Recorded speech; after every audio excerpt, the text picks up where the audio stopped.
Hi, ನಾನು Sandeep from tech in Kannada. ನಿಮ್ಗೆ ಇವತ್ತೊಂದು ವಿಡಿಯೋದಲ್ಲಿ ನೋಡ್ತಾ ಇದ್ರೆ ನನ್ನ ಮುಂದೆ ಒಂದು ಸ್ಯಾಮ್ಸಂಗ್ ಗ್ಯಾಲಕ್ಸಿ A71 ಫೋನ್ ಇರುವಂಥದ್ದು. ಸ್ಯಾಮ್ಸಂಗಲ್ಲಿ ಎ ಸೀರೀಸ್ ಫೋನ್ಗಳೇನಿದೆ ಇದನ್ನು ತುಂಬ ಜನ ಪ್ರಿಫರ್ ಮಾಡ್ತಾರೆ. ತುಂಬ ಒಳ್ಳೆ ಡಿಸೈನ್ ಇರುತ್ತೆ, ತುಂಬ ಒಳ್ಳೆ ಡಿಸ್ಪ್ಲೇ ಇರುತ್ತೆ. ಸೊ ತುಂಬ ಜನ ಈ ಒಂದು ಎ ಸೀರೀಸ್ ಫೋನ್ಗಳನ್ನು ಪರ್ಚೇಸ್ ಮಾಡ್ತಾರೆ. ಈ ಒಂದು ಸ್ಯಾಮ್ಸಂಗ್ ಗ್ಯಾಲಕ್ಸಿ A71 ಫೋನ್ ಇದೆ, ಇದು ಹೈಯರ್ ಮಿಡ್ ಎಂಡ್ ಒಂದು ಸ್ಮಾರ್ಟ್ ಫೋನ್ ಆಗಿರುವಂಥದ್ದು. ಅಂದರೆ ತುಂಬ ಹೈ ಎಂಡು ಅಲ್ಲ, ತುಂಬ ಮಿಡ್ ಎಂಡು ಅಲ್ಲ, ಅದ್ರ ಮಧ್ಯೆ ಬರುವಂಥ ಸ್ಮಾರ್ಟ್ ಫೋನ್ ಇದಾಗಿರುವಂಥದ್ದು. ಈ ಒಂದು ಸ್ಯಾಮ್ಸಂಗ್ ಗ್ಯಾಲಕ್ಸಿ A71 ಯಾವ ರೀತಿ ಇದೆ ಇದನ್ನು ಅನ್ಬಾಕ್ಸ್ ಮಾಡ್ತಾ ಇದ್ದೀನಿ, ರಿವ್ಯೂ ಮಾಡ್ತಾ ಇದ್ದೀನಿ, ಮತ್ತು ಇದರ ಬೆಲೆ ಎಷ್ಟು, ಇದ್ರ ಬಗ್ಗೆ ಕಂಪ್ಲೀಟ್ ಡೀಟೇಲ್ನ ನಿಮಗೆ ತಿಳಿಸ್ಕೊಡ್ತಾ ಇದ್ದೀನಿ. ತೊಗೊಬೋದಾ ತಗೊಂಬಾರ್ದಾ ತಿಳ್ಕೊಳ್ಳೋಣ. ಅದಕ್ಕಿಂತ ಮುಂಚೆ ನೀವು ನಮ್ಮ tech in Kannada YouTube subscribe ಮಾಡ್ಕೊಂಡಿಲ್ಲ ಅಂತಂದರೆ ಇಲ್ಲಿ ಸಬ್ಸ್ಕ್ರೈಬ್ ಮಾಡ್ಕೊಳ್ಳಿ ಮತ್ತು ಬೆಲ್ ಐಕನ್ ಕೂಡ ಕ್ಲಿಕ್ ಮಾಡಿ. ಮತ್ತು ನಮ್ಮ ಇನ್ಸ್ಟಾಗ್ರಾಮ್, ಫೇಸ್ಬುಕ್ ಡಿಸ್ಕ್ರಿಪ್ಷನ್ ಇದೆ, ಫಾಲೋ ಮಾಡೋದಿಲ್ಲ. ಮೊದಲಾಗಿ ಈ ಒಂದು ಸ್ಯಾಮ್ಸಂಗ್ ಗ್ಯಾಲಕ್ಸಿ A71 ಫೋನನ್ನು ಅನ್ಬಾಕ್ಸ್ ಮಾಡೋಣ. ನೋಡ್ತಾ ಇದ್ದೀರಾ, ಈ ಒಂದು ಫೋನ್ ನಿಮಗೆ ರೀತಿ ನೋಡೋ ಸಿಗ್ತಾ ಇರುವಂಥದ್ದು. ಈ ಒಂದು ಬಾಕ್ಸ್ನ ಇದೀಗ ನಾನು ಓಪನ್ ಮಾಡ್ತೀನಿ.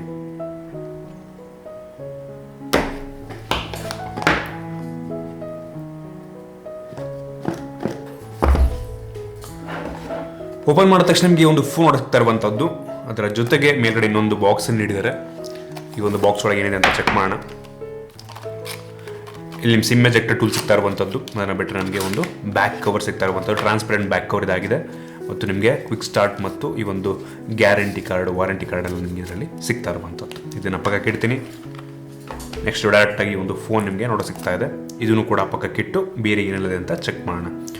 ಸೊ ಈ ಒಂದು ಫೋನನ್ನು ಬಿಟ್ಟರೆ ನಿಮಗೆ ಈ ಒಂದು ಬಾಕ್ಸ್ ಒಳಗೆ ಒಂದು ಬೇಸಿಕ್ ಒಂದು ಹೆಡ್ಫೋನ್ನ ಇದರೊಳಗೆ ನೀಡ್ತಾ ಇರುವಂಥದ್ದು.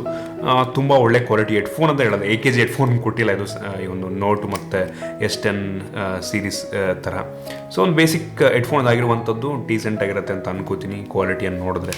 ಇನ್ನು USB Type-C ಕೇಬಲ್ ನಿಮಗೆ ಸಿಗ್ತಾ ಇರುವಂಥದ್ದು. Type-C to Type-C ಕೇಬಲ್ ಇದರಲ್ಲಿ ನೀಡಿರುವಂಥದ್ದು ಒಂದು ರೀತಿ ಒಳ್ಳೆ ವಿಷಯ ಅಂತ ಅನ್ಕೋತೀನಿ.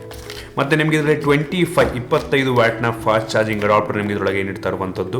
ತುಂಬ ಒಳ್ಳೆ ವಿಷಯ ಅಂತ ಹೇಳೋದಕ್ಕೆ ಇಷ್ಟಪಡ್ತೀನಿ. ಸೊ 25 ವ್ಯಾಟ್ ಬಾಕ್ಸ್ ಒಳಗೆ ನಿಮಗೆ ಸಿಗ್ತಾ ಇರುವಂಥದ್ದು. ಸೊ ಈಗ ಡೈರೆಕ್ಟಾಗಿ ಒಂದು ಫೋನಿಗೆ ಬರೋಣ. ಈ ಒಂದು ಫೋನ್ ನೋಡ್ತಾ ಇದ್ದೀರಾ, ಬಿಳಿ ಕಲರ್ ನನಗೆ ಕಳಿಸಿರುವಂಥದ್ದವರು. ಸೊ ಇದೀಗ ಈ ಒಂದು ಕವರ್ನ ಓಪನ್ ಮಾಡ್ತೀನಿ. ನನ್ನ ಹತ್ರ ಇರುವಂಥದ್ದು ಇದು 8 GB ರ್ಯಾಮ್ ಮತ್ತು 128 GB ಇಂಟರ್ನಲ್ ಮೆಮೊರಿಯನ್ನು ಹೊಂದಿರುವಂಥ ವೇರಿಯಂಟ್ ಇದಾಗಿರುವಂಥದ್ದು. ಹೈ ಎಂಡ್ ವೇರಿಯಂಟ್ ಇದೇನೆ. ಇನ್ನೂ ಒಂದು ಫೋನ್ನ ಡಿಸೈನ್ ಬಗ್ಗೆ ಮಾತನಾಡಬೇಕು ಅಂತ ಅಂದರೆ ಕ್ರೇಜಿ ಡಿಸೈನ್ ಅಂತ ಹೇಳೋದಕ್ಕೆ ಇಷ್ಟಪಡ್ತೀನಿ, ಆಯಿತಾ. ಸ್ಯಾಮ್ಸಂಗಲ್ಲಿ ಒಂದು ಎ ಸೀರೀಸ್ನಲ್ಲಿ ಡಿಸೈನ್ ಬಗ್ಗೆ ನಾವು ಅಗೇನ್ಸ್ಟ್ ಆಗಿ ಮಾತನಾಡೋಗೆ ಇಲ್ಲ. ತುಂಬ ಒಳ್ಳೆ ಡಿಸೈನ್ನ ಈ ಒಂದು ಎ ಸೀರೀಸಲ್ಲಿ ನಮಗೆ ಕೊಡ್ತಾರೆ. ಮುಂದ್ಗಡೆ ಬಂತು ಅಂದರೆ ನೋಡ್ತಾ ಇದ್ದೀರಾ, ನಿಮಗೆ ಈ ಒಂದು ಫುಲ್ ಸ್ಕ್ರೀನ್ ಡಿಸ್ಪ್ಲೇ ಸಿಗ್ತಾ ಇರುವಂಥದ್ದು. ಮಧ್ಯೆ ಒಂದು ಪಂಚೋಲ್ ಕ್ಯಾಮ್ರಾ ಇರುವಂಥದ್ದು, ಇನ್ಫಿನಿಟಿ ಓ ಡಿಸ್ಪ್ಲೇ ಅಂತ ಕರೀತಾರೆ ಸ್ಯಾಮ್ಸಂಗ್ ಅವರು. ಬಟ್ ಪಂಚೋಲ್ ಸ್ವಲ್ಪ ದೊಡ್ಡದಾಗಿದೆ ಅಂತ ನನಗೆ ಫೀಲ್ ಆಗ್ತಾ ಇರುವಂಥದ್ದು. ಬೇರೆ ಸ್ಯಾಮ್ಸಂಗ್ ಡಿವೈಸ್ದೇ ಬೇರೆ ಅದನ್ನು ಕಂಪೇರ್ ಮಾಡಿದ್ರೆ ಇದರಲ್ಲಿ ಪಂಚೋಲ್ ಸ್ವಲ್ಪ ದೊಡ್ಡದಾಗಿದೆ ಅಂತ ಅನ್ನಿಸ್ತಾ ಇರುವಂಥದ್ದು. ಸೊ ಅದನ್ನು ಬಿಟ್ಟರೆ ಬೆಸಲ್ಸ್ ತುಂಬ ಕಡಿಮೆ ಇರುವಂಥದ್ದು ಎಲ್ಲ ಸೈಡ್ಸಲ್ಲೂ. ಇನ್ನು ಹಿಂದಕ್ಕೆ ಬಂತು ಅಂತ ಅಂದರೆ ನಿಮಗೆ ಒಂದು ಗ್ಲಾಸ್ ಬ್ಯಾಕ್ ನಿಮಗೆ ಸಿಗ್ತಾ ಇರುವಂಥದ್ದು. ಪ್ಲಾಸ್ಟಿಕ್ ಫೀಲ್ ನಿಮಗೆ ಕೊಡುತ್ತೆ. ಮತ್ತು ಈ ಒಂದು ಕ್ಯಾಮ್ರಾ ನಿಮಗೆ ಕ್ವಾಡ್ ಕ್ಯಾಮ್ರಾ ಸೆಟಪ್ ನಿಮಗೆ ಸಿಗ್ತಾ ಇರುವಂಥದ್ದು. ಅದನ್ನು ಬಿಟ್ಟರೆ ಬೇರೆನೂ ಸಹ ಇಲ್ಲ. ಇದರಲ್ಲಿ ನಿಮಗೆ ಹಿಂದ್ಗಡೆ ಯಾವುದೇ ಒಂದು ಫಿಂಗರ್ ಪ್ರಿಂಟ್ ಸೆನ್ಸರ್ ಇಲ್ಲ. ಈ ಕಾರಣಕ್ಕೆ ನಿಮ್ಗೆ ಗೊತ್ತಾಗ್ತಿರುವಂಥ ಇದರಲ್ಲಿ ಇನ್ಸ್ಕ್ರೀನ್ ಫಿಂಗರ್ ಪ್ರಿಂಟ್ ಸೆನ್ಸರ್ ಇದೆ ಅಂತ. ನಮಗೆ ಇದರಲ್ಲಿ ಹೆಡ್ಫೋನ್ ಜಾಕ್ ಸಹ ಸಿಗ್ತಾ ಇರುವಂಥದ್ದು. USB Type-C ಇದೆ. ಸೊ ಒಂದು ರೀತಿ ತುಂಬ ಒಳ್ಳೆ ವಿಷಯ ಅಂತ ಹೇಳೋದಕ್ಕೆ ಇಷ್ಟಪಡ್ತೀನಿ. ಅದಷ್ಟೇ ಅಲ್ಲ, ಈ ಒಂದು ಫೋನ್ ಒಳಗೆ ನಿಮಗೆ ಡೆಡಿಕೇಟೆಡ್ SD ಕಾರ್ಡ್ ಸ್ಲಾಟ್ ಸಹ ಸಿಗ್ತಾ ಇರುವಂಥದ್ದು. ಸೊ ನೀವು ಎಕ್ಸ್ಟರ್ನಲ್ ಸ್ಟೋರೇಜ್ ಡಿವೈಸ್ ಅಂದರೆ SD ಕಾರ್ಡನ್ನು ಸಹ ನೀವು ಈ ಒಂದು ಫೋನಿಗೆ dedicated SD card sim use ಮಾಡಿಕೊಂಡು ಈ ಒಂದು SD ಕಾರ್ಡನ್ನು ಯೂಸ್ ಮಾಡ್ಬೋದು. ತುಂಬ ಒಳ್ಳೆ ವಿಷಯ ಅಂತ ಹೇಳೋದಕ್ಕೆ ಇಷ್ಟಪಡ್ತೀನಿ. ಇನ್ನೂ ಒಂದು ಫೋನ್ನ ಡಿಸ್ಪ್ಲೇ ಬಗ್ಗೆ ಮಾತನಾಡಬೇಕು ಅಂತ ಅಂದರೆ ಈ ಒಂದು ಫೋನಲ್ಲಿ 6.7 ಇಂಚಿನ ಫುಲ್ HD+ ರೆಸಲ್ಯೂಷನ್ ಹೊಂದಿರುವಂಥ ಅಮೋಲ್ ಡಿಸ್ಪ್ಲೇ ಇರುವಂಥದ್ದು, ಆಯಿತಾ. ಸೂಪರ್ ಆಗಿದೆ display clarity. Samsung display clarity ಬಗ್ಗೆ ನೀವು ಮಾತನಾಡೋಗೆ ಇಲ್ಲ, ಆಯಿತಾ. ಸಕ್ಕತ್ತಾಗಿದೆ ಡಿಸ್ಪ್ಲೇ ಕ್ಲಾರಿಟಿ. ನಿಮಗೆ ಬಿಸಿಲಲ್ಲಿ ಹೋದ್ರೂ ಸಹ ಅಷ್ಟು ಚೆನ್ನಾಗಿ ಡಿಸ್ಪ್ಲೇ ಕಾಣುತ್ತೆ ನಿಮಗೆ. ಅದ್ರ ಬಗ್ಗೆ ನೀವು ತಲೆನೇ ಕೆಡಿಸ್ಕೊಂಬೇಡಿ. ಸೂಪರ್ ಡಿಸ್ಪ್ಲೇ ಅಂತ ಹೇಳೋದಕ್ಕೆ ಇಷ್ಟಪಡ್ತೀನಿ. ಇನ್ನು ಈ ಒಂದು ಫೋನ್ ಇದೆ ಸದ್ಯಕ್ಕೆ ಒಂದೇ ಒಂದು ವೇರಿಯಂಟಲ್ಲಿ ಲಾಂಚ್ ಆಗ್ತಿರುವಂಥದ್ದು. 8 GB ರ್ಯಾಮ್ ಮತ್ತು 128 GB ಇಂಟರ್ನಲ್ ಮೆಮೊರಿ ಇದರಲ್ಲಿರುವಂಥದ್ದು. ಇನ್ನು ಈ ಒಂದು ಫೋನ್ ಇರುವಂಥ ಪ್ರೋಸೆಸರ್ ಬಗ್ಗೆ ಮಾತನಾಡಬೇಕು ಅಂತ ಅಂದರೆ ಒಂದು ಫೋನಲ್ಲಿ ಸ್ನ್ಯಾಪ್ಡ್ರ್ಯಾಗನ್ 730 ಪ್ರೋಸೆಸರ್ ಇರುವಂಥದ್ದು. ಹೌದು, ಸ್ನ್ಯಾಪ್ಡ್ರ್ಯಾಗನ್ 730 ಪ್ರೋಸೆಸರ್ ತುಂಬ ಒಳ್ಳೆ ಪ್ರೋಸೆಸರ್ ಆಗಿರುವಂಥದ್ದು. ಹೈಯರ್ ಮಿಡ್ ಅಂಡ್ ಪ್ರೋಸೆಸರ್ ಇದಾಗಿರುವಂಥದ್ದು. ನೀವು ಆಲ್ಮೋಸ್ಟ್ ಪ್ರತಿಯೊಂದು ಗೇಮ್ಗಳನ್ನು ನೀವು ಸೆಟ್ಟಿಂಗ್ಸ್ನಲ್ಲಿ ಆರಾಮಾಗಿ ಸ್ಮೂತಾಗಿ ಆಡ್ಬೋದು. ಸೊ ನಿಮಗೆ ಪರ್ಫಾರ್ಮೆನ್ಸ್ ಆಗಿರ್ಬೋದು, ಲೈಕ್ ಅಪ್ಲಿಕೇಶನ್ ಓಪನ್ ಮಾಡೋದಾಗಿರ್ಬೋದು, ಕ್ಲೋಸ್ ಮಾಡೋದಾಗಿರ್ಬೋದು, ನಿಮ್ಗೆ ಬೇಸಿಕ್ ಇದನ್ನಂತೂ ಮಾಡ್ಕೊಳ್ಳೇಬೋದು ಆರಾಮಾಗಿ. ಜೊತೆಗೆ ಗೇಮನ್ನು ಸಹ ಈ ಒಂದು ಫೋನಲ್ಲಿ ಆಡ್ಬೋದು ಅಂತ ಅಂದರೆ ತುಂಬ ಒಳ್ಳೆ ವಿಷಯ ಅಂತ ಹೇಳೋದಕ್ಕೆ ಇಷ್ಟಪಡ್ತೀನಿ. 730 ತುಂಬ ಒಳ್ಳೆ ಈ ಒಂದು ಎ ಸೀರೀಸಲ್ಲಿ. ಇದಕ್ಕಿಂತ ಮುಂಚೆ A70 ಮತ್ತು A70S ಅಲ್ಲಿ ಸ್ನ್ಯಾಪ್ಡ್ರ್ಯಾಗನ್ 675 ಪ್ರೋಸೆಸರ್ನ ಯೂಸ್ ಮಾಡಲಾಗಿತ್ತು. ತುಂಬ ದೊಡ್ಡ ಅಪ್ಗ್ರೇಡ್ ಇದು, ತುಂಬ ದೊಡ್ಡ ಅಪ್ಗ್ರೇಡು. ಸ್ನ್ಯಾಪ್ಡ್ರ್ಯಾಗನ್ 730 ಆಸಮ್ ಅಂತ ಹೇಳೋದಕ್ಕೆ ಇಷ್ಟಪಡ್ತೀನಿ. ಇನ್ನು ಒಂದು ಫೋನ್ ಇರುವಂಥ ಕ್ಯಾಮ್ರಾ ಬಗ್ಗೆ ಮಾತನಾಡಬೇಕು ಅಂತಂದರೆ, ಈ ಒಂದು ಫೋನಲ್ಲಿ ಕ್ವಾಡ್ ಕ್ಯಾಮ್ರಾ ಇರುವಂಥದ್ದು ರಿಯರಲ್ಲಿ. ಅದರಲ್ಲಿ ಮೈನ್ ಸೆನ್ಸರ್ ಬಂದ್ಬಿಟ್ಟು 64 ಮೆಗಾಪಿಕ್ಸೆಲ್ನ ಮೈನ್ ಸೆನ್ಸರ್ ಇದಾಗಿರುವಂಥದ್ದು. 1.8 ಅಪರ್ಚರ್ ಲೋ ಲೈಟಲ್ಲಿ ಒಂದು ಡೀಸೆಂಟ್ ಫೋಟೋವನ್ನು ಇದು ಪ್ರೊಡ್ಯೂಸ್ ಮಾಡುತ್ತೆ. ಮತ್ತು ಎರಡನೇದಾಗಿ 12 ಮೆಗಾಪಿಕ್ಸೆಲ್ನ ಒಂದು ಅಲ್ಟ್ರಾ ವೈಡ್ ಆ್ಯಂಗಲ್ ಲೆನ್ಸ್ ಇದರಲ್ಲಿರುವಂಥದ್ದು. ಇನ್ನೊಂದು 5 ಮೆಗಾಪಿಕ್ಸೆಲ್ ಎಂದು ಮ್ಯಾಕ್ರೋ ಲೆನ್ಸು ಮತ್ತು ಇನ್ನೊಂದು 5 ಮೆಗಾಪಿಕ್ಸೆಲ್ ಎಂದು ಡೆಪ್ತ್ ಸೆನ್ಸರ್ ಇದರಲ್ಲಿರುವಂಥದ್ದು. ಕ್ಯಾಮ್ರಾ ಕ್ಲಾರಿಟಿ ತುಂಬ ಚೆನ್ನಾಗಿ ಅಂತ ಹೇಳೋದಕ್ಕೆ ಇಷ್ಟಪಡ್ತೀನಿ. ಐ ಎಂಡ್ ಫೋನಿಗೆ ನೀವು ಕಂಪೇರನ್ನು ಮಾಡ್ಬೋದಿರುವಂಥ ಕ್ಯಾಮ್ರಾವನ್ನು ತುಂಬ ಒಳ್ಳೆಯ ಕ್ಯಾಮ್ರಾ ಕ್ಲಾರಿಟಿ ಇದಾಗಿರುವಂಥದ್ದು. ಸೊ ಕ್ಯಾಮ್ರಾ ಬಗ್ಗೆನೂ ಸಹ ನೀವು ತಲೆ ಕೆಡಿಸ್ಕೊಂಬೇಡಿ ಅಂತ ಹೇಳೋಕ್ಕೆ ಇಷ್ಟಪಡ್ತೀನಿ. ಇನ್ನು ಫ್ರಂಟ್ ಕ್ಯಾಮ್ರಾಗೆ ಬಂತು ಅಂತ ಅಂದರೆ 32 ಮೆಗಾಪಿಕ್ಸೆಲ್ನ ಫ್ರಂಟ್ ಕ್ಯಾಮ್ರಾ ಇದರಲ್ಲಿರುವಂಥದ್ದು. ಇದು ಕೂಡ ತುಂಬ ಒಳ್ಳೆ ಕ್ಲಾರಿಟಿಯ ಒಂದು ಫ್ರಂಟ್ ಕ್ಯಾಮ್ರಾ ಇದಾಗಿರುವಂಥದ್ದು. ಆ ಸ್ಯಾಂಪಲ್ಸ್ಗಳನ್ನೆಲ್ಲ ನಿಮಗೆ ನಾನು ತೋರಿಸ್ತಾ ಇದ್ದೀನಿ. ತುಂಬ ಒಳ್ಳೆ ಕ್ಲಾರಿಟಿ ನಿಮಗೆ ಇದರಲ್ಲಿ ಸಿಗ್ತಾ ಇರುವಂಥದ್ದು. ಸೊ ಕ್ಯಾಮ್ರಾ ಬಗ್ಗೆನೂ ಸಹ ನೀವು ತಲೆ ಕೆಡಿಸ್ಕೊಳ್ಳುವಂಥ ಅವಶ್ಯಕತೆ ಇಲ್ಲ ಅಂತ ಹೇಳೋದಕ್ಕೆ ಇಷ್ಟಪಡ್ತೀನಿ ನಾನು. ಇನ್ನು ಈ ಒಂದು ಫೋನ್ ಇರುವಂಥ ಸೆಕ್ಯೂರಿಟಿ ಬಗ್ಗೆ ಮಾತನಾಡಬೇಕು ಅಂತಂದರೆ, ಒಂದು ಫೋನಲ್ಲಿ ನಾನು ಹೇಳಿದಂಗೆ ಇನ್ಸ್ಕ್ರೀನ್ ಫಿಂಗರ್ ಪ್ರಿಂಟ್ ಸೆನ್ಸರ್ ಇರುವಂಥದ್ದು ಮತ್ತು ಫೇಸ್ ಅನ್ಲಾಕ್ ಸಹ ಇದೆ. ಫೇಸ್ ಅನ್ಲಾಕು ಒಂದು ಲೆವೆಲಿಗೆ ಫಾಸ್ಟ್ ಆಗಿದೆ. ಈ ಒಂದು ಇನ್ಸ್ಕ್ರೀನ್ ಫಿಂಗರ್ ಪ್ರಿಂಟ್ ಸೆನ್ಸರ್ ನಿಮಗೆಲ್ಲ ಗೊತ್ತಿರ್ಬೋದು, ಆಪ್ಟಿಕಲ್ ಇನ್ಸ್ಕ್ರೀನ್ ಫಿಂಗರ್ ಪ್ರಿಂಟ್ ಸೆನ್ಸರು ಸ್ವಲ್ಪ ನಿಧಾನನೇ ಅಂತ, ಬಟ್ ಸ್ಟಿಲ್ ಓಕೆ, ನಾರ್ಮಲ್. ನಿಮಗೆ ತುಂಬ ಇಂಪ್ರೆಸಿವ್, ಬೇರೆದು ಕಂಪೇರ್ ಮಾಡೋದು ತುಂಬ ಸಖತ್ತಾಗಿದೆ ಅಂತ ಅನ್ನಲ್ಲ, ತುಂಬ ಚೆನ್ನಾಗಿಲ್ಲ ಅಂತ ಅನ್ನಲ್ಲ, ಓಕೆ, ನೀವು ಮ್ಯಾನೇಜಬಲ್ ಇದು. ಇದಾದ ನಂತರ ಈ ಒಂದು ಫೋನ್ ಇರುವಂಥ ಬ್ಯಾಟ್ರಿ ಬಗ್ಗೆ ಮಾತನಾಡಬೇಕು ಅಂತಂದರೆ, ಒಂದು ಫೋನಲ್ಲಿ 4500 mAh ಕೆಪಾಸಿಟಿ ಬ್ಯಾಟ್ರಿ ಇರುವಂಥದ್ದು ತುಂಬ ಒಳ್ಳೆ ವಿಷಯ ಅಂತ ಹೇಳೋಕ್ಕೆ ಇಷ್ಟಪಡ್ತೀನಿ. ತುಂಬ ಕಡಿಮೆನೂ ಅಲ್ಲ, ತುಂಬ ಜಾಸ್ತಿನೂ ಅಲ್ಲ. 4500 mAh ಕೆಪಾಸಿಟಿ ಒಳ್ಳೆ ವಿಷಯನೇ.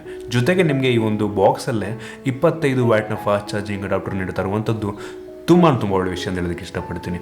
ಇನ್ನು ಓವರಾಲ್ ಈ ಒಂದು ಫೋನ್ನ ಪರ್ಫಾರ್ಮೆನ್ಸ್ ಬಗ್ಗೆ ಮಾತನಾಡಬೇಕು ಅಂತ ಅಂದರೆ, ತುಂಬ ಒಳ್ಳೆ ಪ್ರೋಸೆಸರ್ ಇದರಲ್ಲಿರುವಂಥದ್ದು. ಜೊತೆಗೆ ನಿಮಗೆ ಯೂಸರ್ ಇಂಟರ್ಫೇಸಲ್ಲೂ ಕೂಡ ಕೆಲವೊಂದು ಚೇಂಜ್ಗಳನ್ನು ಮಾಡಲಾಗಿರುವಂಥದ್ದು. ಸೊ ನಿಮಗೆ ಸ್ಮೂತ್ ಅನಿಸುತ್ತೆ, ನೀವು ಯೂಸ್ ಮಾಡಿದ್ರೆ ತುಂಬ ಸ್ಮೂತ್ ಅಂತ ನಿಮಗೆ ಫೀಲ್ ಆಗುತ್ತೆ ಇದರಲ್ಲಿ. ಸೊ ಲ್ಯಾಗಿ ಅಂತ ಅನ್ಸಲ್ಲ, ಯೂಸ್ ಮಾಡ್ತಾ ಅನ್ಸ್ಬೋದು. ಯೂಶ್ವಲಿ ಎಲ್ಲ ಫೋನ್ಸ್ಗಳು ಯೂಸ್ ಮಾಡ್ತಾ ಸ್ಲೋ ಆಗುತ್ತೆ. ಬಟ್ ಸದ್ಯಕ್ಕೆ ನನ್ನ ಎಕ್ಸ್ಪೀರಿಯನ್ಸ್ ಪ್ರಕಾರ ನಾನು ಯೂಸ್ ಮಾಡ್ದಂಗೆ ಒಂದು ಫೋನ್ ಅಷ್ಟೊಂದು ಸ್ಮೂತ್ ಅಂತ ಅನಿಸ್ತಾ ಇರುವಂಥದ್ದು. ನನಗೆ ಏನೋ ಒಂಥರ 90 ಹರ್ಟ್ಸ್ನ ಡಿಸ್ಪ್ಲೇನೇ ಯೂಸ್ ಮಾಡ್ತಾ ಇದ್ದೀನಿ ಅನ್ನೋ ರೀತಿ ಅನಿಸ್ತದೆ. ಬಟ್ ಇದು 90 ಹರ್ಟ್ಸ್ನ ಡಿಸ್ಪ್ಲೇ ಅಲ್ಲ, ತುಂಬ ಸ್ಮೂತ್ ಅಂತ ನನಗಂತೂ ಫೀಲ್ ಆಯಿತು. ಇದರ ಜೊತೆಗೆ ಒಂದು ಫೋನಲ್ಲಿ NFC ಸಹ ಇರುವಂಥದ್ದು. ಅಂದರೆ ನಿಮಗೆ ಸ್ಯಾಮ್ಸಂಗ್ ಪೇನ ನೀವು ಇದರಲ್ಲಿ ಆರಾಮಾಗಿ ಯೂಸ್ ಮಾಡ್ಬೋದು. ಸ್ಯಾಮ್ಸಂಗ್ ಪೇ ನಿಮ್ಗೆ ತುಂಬ ಜನ ಗೊತ್ತಿರುತ್ತೆ, ಕಾರ್ಡ್ ಇಲ್ಲ ಅಂದರೂ ಸಹ ನೀವು ಈ ಒಂದು ಫೋನೇ ಒಂದು ರೀತಿ ಕಾರ್ಡ್ ಥರ ಮೆಷಿನ್ ಮೇಲೆ ಹಿಂಗೆ ಇಟ್ಟರೆ ಸಾಕು ಆಟೋಮೆಟಿಕ್ ಪೇ ಆಗಿಬಿಡುತ್ತೆ. ಸೊ ತುಂಬ ಒಳ್ಳೆ ಫೀಚರ್ ಆಗಿರುವಂಥದ್ದು ಇದು. So Samsung pay full support ಇದರಲ್ಲಿರುವಂಥದ್ದು. ಇನ್ನು ಈ ಒಂದು ಫೋನ್ನ ಬೆಲೆಯ ಬಗ್ಗೆ ಮಾತನಾಡಬೇಕು ಅಂತ ಅಂದರೆ, ಒಂದು ಫೋನ್ಗೆ 8 GB ರ್ಯಾಮ್ ಮತ್ತು 128 GB ಇಂಟರ್ನಲ್ ಇರುವಂಥ ಈ ಒಂದು ಫೋನಿಗೆ ನಿಮಗೆ 30,000 ರೂಪಾಯಿ ಆಗ್ತಿರುವಂಥದ್ದು. 29,999 ಅಂದರೆ 30,000 ರೂಪಾಯಿ ಆಗ್ತಾ ಇರುವಂಥದ್ದು. ಕೇಳ್ಬೋದು ನೀವು, ಹಾಗಾದರೆ 30,000 ಕೊಟ್ಬಿಟ್ಟು ಒಂದು ಫೋನ್ ನಾನು ಪರ್ಚೇಸ್ ಮಾಡ್ಬೋದಾ ಅಂತ. 30,000ಕ್ಕೆ ನಿಮಗೆ ಬೇರೆ ಫೋನ್ಗಳು ಇನ್ನೂ ಒಳ್ಳೆ ಪ್ರೊಸೆಸರ್ ಇರುವಂಥ ಫೋನ್ಗಳು ಸಿಗುತ್ತೆ. ನಾನು ಏನಕ್ಕೆ ಈ ಒಂದು ಫೋನ್ನ ತಗೊಳ್ಳಿ ಅಂತ ನೀವು ಕೇಳ್ತಿರ್ಬೋದು. ಹೌದು, ಖಂಡಿತ ಸಿಗುತ್ತೆ ಬೇರೆ ಫೋನ್ಗಳು. ಬಟ್ ಇದರಲ್ಲಿರುವಂಥ ಕೆಲವೊಂದು ಫೀಚರ್ಗಳು, ಯುನೀಕ್ ಫೀಚರ್ಗಳು ಸ್ಯಾಮ್ಸಂಗ್ನ ಬ್ರ್ಯಾಂಡ್ನ ಜೊತೆಗೆ ನಿಮಗೆ ಸಿಗ್ತಾ ಇರುವಂಥದ್ದು. ಸೊ ನಿಮ್ಮ ರಿಕ್ವೈರ್ಮೆಂಟ್ ಹೆಂಗಿದೆ ಅದ್ರ ಮೇಲೆ ಡಿಪೆಂಡ್ ಆಗುತ್ತೆ ನಿಮಗೆ. ಈ ಒಂದು ಫೋನ್ಗೆ ಈ ಒಂದು ಬೆಲೆಗೆ ನಿಮಗೆ ಬೇರೆ ಬ್ರ್ಯಾಂಡ್ಗಳಲ್ಲಿ ತುಂಬ ಹೈ ಎಂಡ್ ಫೋನೇ ಸಿಗ್ಬೋದು, ಹೌದು, ಬಟ್ ಸ್ಯಾಮ್ಸಂಗ್ ಬ್ರ್ಯಾಂಡ್ ನಿಮ್ಗೆ ಸಿಗಲ್ಲ. ಸೊ ಈ ಕಾರಣಕ್ಕೆ ಇದರಲ್ಲಿ ತುಂಬ ಒಳ್ಳೆ ಡಿಸ್ಪ್ಲೇ ಇರುವಂಥದ್ದು. ಈ ರೀತಿ ಡಿಸ್ಪ್ಲೇ ನಿಮಗೆ ಹೆಚ್ಚು ಕಡಿಮೆ ತುಂಬ ಫೋನ್ಗಳು ಸಿಗಲ್ಲ ನಿಮಗೆ. ತುಂಬ ಒಳ್ಳೆ ಕ್ಯಾಮ್ರಾ ಇದರಲ್ಲಿದೆ, ತುಂಬ ಒಳ್ಳೆ ಬ್ಯಾಟ್ರಿ ಇರುವಂಥದ್ದು. ಪ್ರೋಸೆಸರ್ ಕೂಡ ಚೆನ್ನಾಗಿಲ್ಲ, 730 ಪ್ರೋಸೆಸ್ ಸ್ನ್ಯಾಪ್ಡ್ರ್ಯಾಗನ್ನು, ಇದೊಂದು ಮಿಡ್ ಎಂಡು. ಸೊ ಇದು ತುಂಬ ಚೆನ್ನಾಗಿದೆ. ಸೊ ನಿಮ್ಮ ಬಡ್ಜೆಟ್ ಈ ಒಂದು ರೇಂಜಲ್ಲಿದೆ ಅಂತ ಅಂದರೆ, ನಿಮಗೆ ಸ್ಯಾಮ್ಸಂಗ್ ಡಿವೈಸೇ ಬೇಕು ಅಂತ ಅಂದರೆ ಈ ಒಂದು ಫೋನನ್ನು ನೀವು ಪ್ರಿಫರ್ ಮಾಡ್ಬೋದು. ಒಳ್ಳೆ ಡಿಸೈನ್, ಈ ರೀತಿ ಡಿಸೈನ್ ನಿಮ್ಗೆ ಮೋಸ್ಟ್ ಆಫ್ ದ ಡಿವೈಸ್ಗಳಲ್ಲಿ ಸಿಗಲ್ಲ ನಿಮಗೆ, ಬಟ್ ತುಂಬ ಒಳ್ಳೆ ಡಿಸೈನ್ ಕೂಡ ಸಿಗ್ತಾ ಇರುವಂಥದ್ದು ನಿಮಗೆ. ಸೊ ಈ ಒಂದು ಫೋನನ್ನು ನೀವು ಪ್ರಿಫರ್ ಮಾಡ್ಬೋದು. ಸ್ಯಾಮ್ಸಂಗ್ನ ಫ್ಯಾನ್ಸ್ ನೀವು ತುಂಬ ಜನ ಇದ್ದೀರಾ, ನನಗೆ ಗೊತ್ತು. ಸೊ ಇದಿಷ್ಟು ನನ್ನ ಆನೆಸ್ಟ್ ರಿವ್ಯೂ ಅಂತ ಹೇಳೋದಕ್ಕೆ ಇಷ್ಟಪಡ್ತೀನಿ ಈ ಒಂದು ಫೋನ್ನ ಬಗ್ಗೆ. ನಿಮಗೆ ಏನಾದರೂ ಡೌಟ್ಸ್ ಇದೆ ಅನ್ನೋ ದಯವಿಟ್ಟು ಕಡೆ ಕಾಮೆಂಟ್ ಮಾಡಿ, ನೀವು ಉತ್ತರವನ್ನು ಕೊಡೋದಕ್ಕೆ ಟ್ರೈ ಮಾಡ್ತೀನಿ ನಾನು. ಈ ವಿಡಿಯೋ ಇಷ್ಟ ಆದರೆ ದಯವಿಟ್ಟು ಲೈಕ್ ಮಾಡಿ, ಶೇರ್ ಮಾಡಿ. ಇದೇ ರೀತಿ ನಮ್ಮ ಬೇರೆ ವಿಡಿಯೋಗಳಿಗೆ ನಮ್ಮ tech in Kannada YouTube subscribe ಮಾಡ್ಕೊಂಡಿಲ್ಲ ಅಂತಂದರೆ ಇಲ್ಲೇ ಸಬ್ಸ್ಕ್ರೈಬ್ ಮಾಡ್ಕೊಳ್ಳಿ ಮತ್ತು ಬೆಲ್ ಐಕನ್ ಕೂಡ ಕ್ಲಿಕ್ ಮಾಡಿ. ಮತ್ತು ನಮ್ಮ ಇನ್ಸ್ಟಾಗ್ರಾಮ್, ಫೇಸ್ಬುಕ್ ಡಿಸ್ಕ್ರಿಪ್ಷನ್ ಇದೆ, ಫಾಲೋ ಮಾಡೋದಿಲ್ಲ.